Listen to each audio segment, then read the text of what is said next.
Napag-usapan natin ang patungkol sa pagharap nitong sila Zalario at Feldway, kung saan parang baliw na nga itong si Feldway dito. Pero bago natin simulan itong video na ito ay i-roll muna natin ang intro.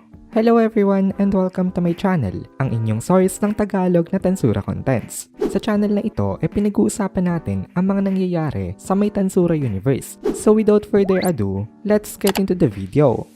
So ang gusto nga muna nitong si Zalario dito ang kausapin nitong si Feldway dahil kaibigan niya naman talaga ito at gusto niya itong maintindihan kung bakit ito nagkakaganito. Tsaka itong tunay na body nitong si Feldway ngayon nagre-release ng talagang kakaibang aura. Lightly nitong na-overwhelm itong si Zalario. Napasabi na lang itong si Zalario dito na ito daw more than what he expected, na para daw bang na-resurrect itong si Veldanava sama mismo. Halos parehas lang rin naman daw ang looks nitong si Feldway ngayon, maliban na lang sa kulay ng buhok niya, ang haba nito at ang current state ng kanyang body na parang kaparehas exactly ng katawan ng Star Dragon King na si Veldanava. Sa memory ni Zalario ganitong ganito ang status nitong creator nila. Dahil dito sa honest opinion ni Zalario ngayon hindi niya daw ata kayang manalo, pero kung kailangan niya lang daw ng oras para i-hold dito mas mabuti nga ngayon ang kanyang decision. Nakausapin na lang muna siya. Kaya sabi nitong si Zalario kay Feldway hindi daw ito ang gusto nitong si Veldanava sama.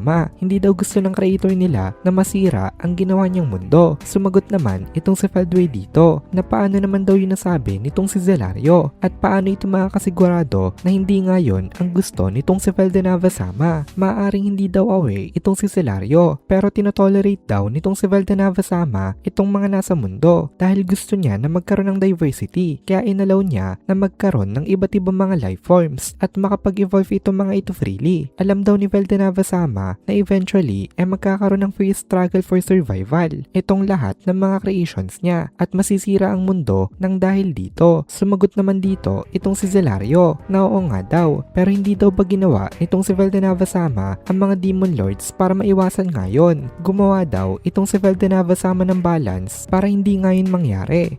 Tumingin naman itong si Feldway kay Zalario na para bang naaawa siya dito at sabi nitong si Feldway nagkakamali daw dito itong si Zalario. Napansin niya daw na lahat ng mga life forms hindi lang basta allowed na makapag-evolve. Itong mga ito daw destined talaga na mag-evolve. Ibig sabihin hindi nila yun may iwasan. Malaki daw ang difference ng allowed lamang kaysa sa may destined talaga. Ito ang interpretation nitong si Feldway sa mga naobserbahan niya. Pero still, si Veldanava lang daw mismo ang nakakaalam kung ano ba talaga ang gusto niya mangyari. Dito merong disagreement itong si Feldway at itong si Zalario. Kasi sa tingin pa rin itong si Zalario hindi daw yung totoo. Si Veldanava sama daw dati mismo ang nagsabi na hindi siya omniscient at hindi rin siya omnipotent. At siya daw mismo nakakagawa ng mistakes. At dahil siya nga mismo nagkakamali pati daw itong mga creations niya siguradong ganun din. Tapos sabi pa nitong si Feldway ang patunay daw na ito ang will ng kanilang Lord itong si Dagrawel, Twilight at maging itong si Zilenius nga na galing sa ibang world nagkaroon ng destiny na isurpass ang kanilang mga parents. Medyo mahirap daw para sa kanila na ipinanganak na nga na perfect para maintindihan itong mga ito. Pero sa tingin niya daw naiintindihan niya ng konti ang kagustuhan nitong kanilang creator. Itong si Zalario hindi magaling when it comes to conversation, kaya hindi niya alam ngayon kung paano niya kukumbinsihin itong si Feldway. Sa isip nitong si Zalario mas magaling daw sa kanya itong si Obera pagdating sa bagay na ganito, pero unfortunately wala daw si Obera, kaya nasa kanya daw ngayon ang responsibility na i-handle nga itong si Feldway. Dagdag pa nitong si Feldway dito ang pagsurpass daw sa may parents nila nangangahulugan ng pagtalo o pagpatay dito at nagsucceed nga daw itong mga ito. Ngayon parang nalulungkot itong si Feldway kasi naaalala niya nga itong si Veldanava, kaya biglang sumigaw siya. Sabi ni Feldway ang kaya niya lang daw gawin ngayon ang ma-fulfill ang desires nitong kanilang master. Tatapusin niya daw itong mga creatures na gusto pa rin mag-evolve at sisirain niya daw itong kanilang mundo. I-accomplish niya daw ito gamit ang sariling mga kamay niya at yun na daw ang kanyang pinakahuling mission. Kaya sumigaw rin itong si Zalario na malaking misunderstanding daw ito sa may part nitong si Feldway. Pero nag-reply lang itong si Feldway sa kanya na okay lang daw kung hindi naiintindihan ni Zalario ang mga sinasabi niya dito ngayon. Pero responsibility niya daw bilang lord nitong si Zalario na i-correct ang pagiging foolish nito.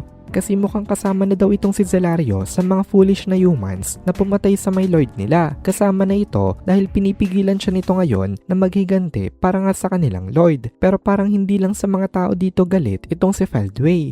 Pati kay Valdenava mismo, meron din siyang galit dito kasi iniwan daw siya nito at hindi pa rin ito nagre-resurrect hanggang ngayon. Kaya feeling nitong si Feldway isa siyang pusa na iniabandon ng kanyang owner. Among the 7 primordial angels kasi, itong si Feldway ang pinaka-favored nitong si Valdenava. Siya ang pinaka-trusted at pinaka-valued subordinate niya. Kaya nga kay Feldway na i-assign ang important mission na pag-monitor sa may evil dragon na si Ivaraj. And hindi lang yon, kamukha talaga ni Valdenava ang katawan na ibinigay niya kay Feldway. Isa daw yun sa mga patunay kung gaano ka-importante ang role nitong si Feldway dito. At dito na muna natin tatapusin itong video na ito. Kung nagugustuhan mo itong mga videos natin, ay please consider joining the membership para mapanood mo na agad ang mga kasunod na part dahil palaging advance ang ating mga members. Also, ay please consider leaving a like at mag-comment ka na din para ma-boost naman tayo ng algorithm.